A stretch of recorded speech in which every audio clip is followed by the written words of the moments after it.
అదిగో ఆవిడగారు వచ్చేశారు. ఏంటత్తయ్య ఇది? కోపం ఉంటే తిట్టొచ్చు, కొట్టొచ్చు, అంతేకాని రాజేష్కి ఇంకో పెళ్లి చేయాలనుకోవడం ఏంటి? వదినా, మధ్యలో ఈవిడెవరు? అదేనమ్మా చెప్పాను కదా, వింధ్యకి తోక ఉంది అని చెప్పి. ఆవిడ స్నేహితురాలు సంధ్య అంటే ఏమిడే.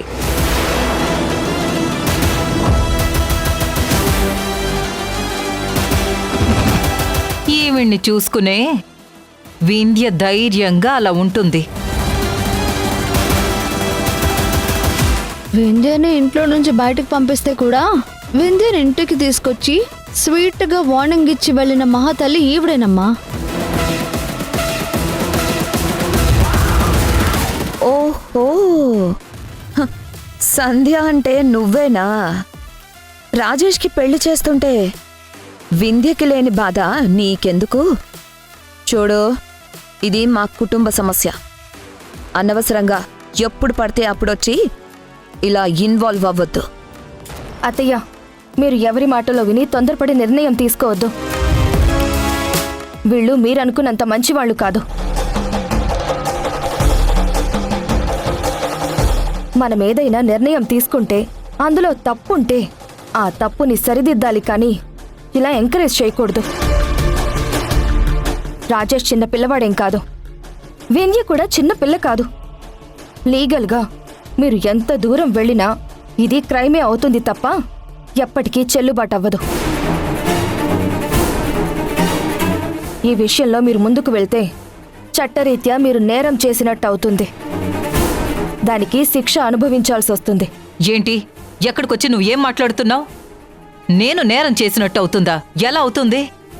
అత్తయ్య, భార్యాభర్తల్ని విడదీసి భర్తకి మరో పెళ్లి చేస్తే అది నేరం కాకుండా ఏమవుతుంది?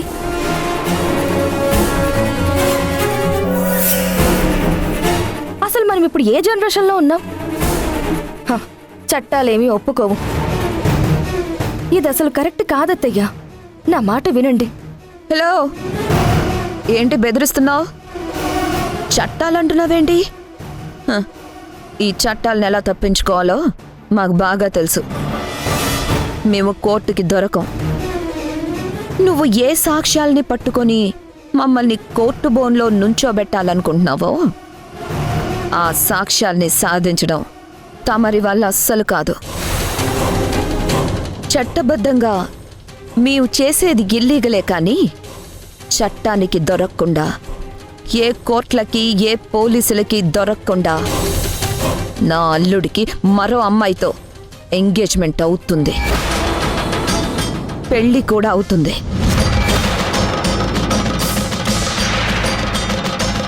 కట్టుకున్న భార్య ఇంట్లో ఉండగా వేరే అమ్మాయితో ఫస్ట్ నైట్ కూడా జరుగుతుంది.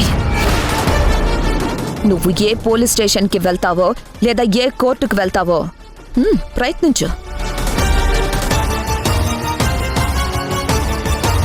ఆధారాలతో మీరు ఫైట్ చేస్తే ఏ ఆధారం దొరకకుండా మేం ఫైట్ చేస్తాం. రాజేష్కి రేపే పెళ్లి చూపులు. అమ్మాయిని ఫైనల్ కూడా చేసేసాం.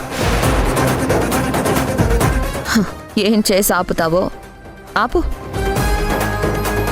పో, ట్రై చెయ్యి. అత్తయ్య, ఇలాంటి వాళ్ళని పక్కన పెట్టుకుని మీరు తప్పు చేస్తున్నారు. ఇలాంటి వాళ్ళ మాటలు వింటే రేపు మీరు పశ్చాత్తాపడాల్సి వస్తుంది. నా మాట వినండి. వింధ్య రాజేష్ గారిది పవిత్రమైన బంధం.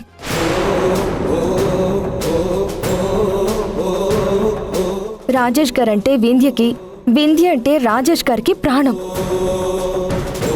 అలాంటి వాళ్ళని విడగొట్టాలని ప్రయత్నించొద్దు. ఒకవేళ మీరు కాదు, కూడదు అని విడగొట్టాలనుకుంటే ఎట్టి పరిస్థితుల్లో ఈ పెళ్లి జరగనివ్వను.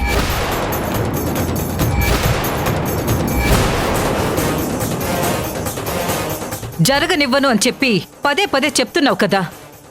జరిపిస్తాను అని నేనంటున్నాను. ఏం చేస్తావో చేసుకో, ఎలా ఆపుతావో ఆపుకో. లీగల్గా ఎంత దూరం వెడతావో వెళ్ళు. నా కొడుకి వేరే అమ్మాయితో పెళ్లి జరిపిస్తాను.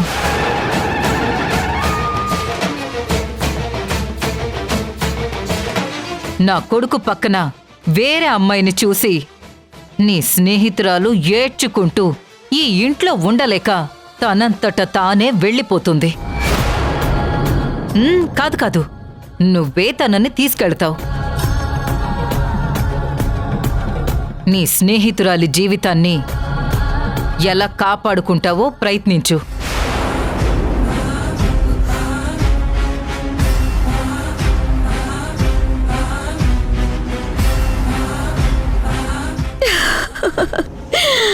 అయ్యో, నేనొచ్చిందే వింధ్యని రాజేష్ని విడగొట్టడానికి. నువ్వు ఎదురెళ్తుంది వాణికి కాదు, ఈ రాధికకి.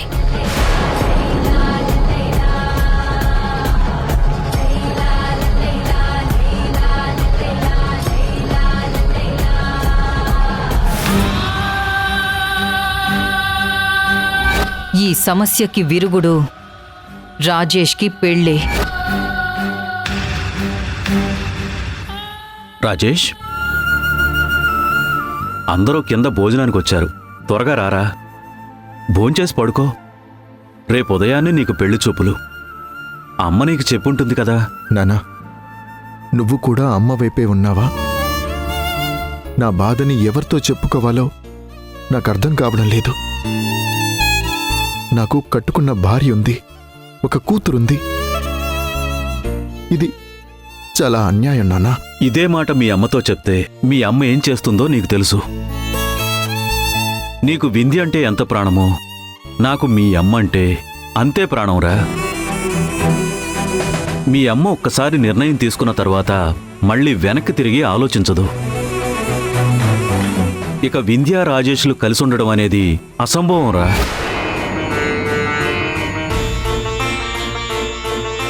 మర్చిపోరా, ఇది బెదిరింపు కోసమో సరదా కోసమో కాదురా. వింధ్యని ఇక్కడి నుంచి పంపించకుండా మీ అమ్మ నిద్రపోదు.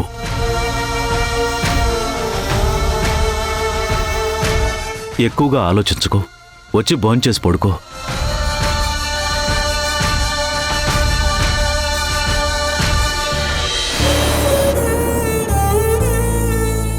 మావయ్య, ఇన్నాళ్ళు నన్ను కోడలుగా కాదు కూతుర్లా అనుకున్నారు.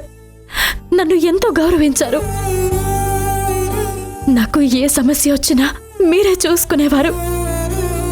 అత్తయ్య చేస్తుంది తప్పని తెలిసినా సరే తప్పని మీరు కూడా ఒక్క మాట మాట్లాడడం లేదు. ఏంటి మావయ్య ఇది? నేనే కాదమ్మా, అదుగో నువ్వంటే ప్రాణంగా ఉండి నిన్ను మర్చిపోలేక నీకు దూరమైపోతున్నానని నరకం అనుభవిస్తున్నా నా కొడుకు కూడా వాళ్ళమ్మకి ఎదురు చెప్పడు.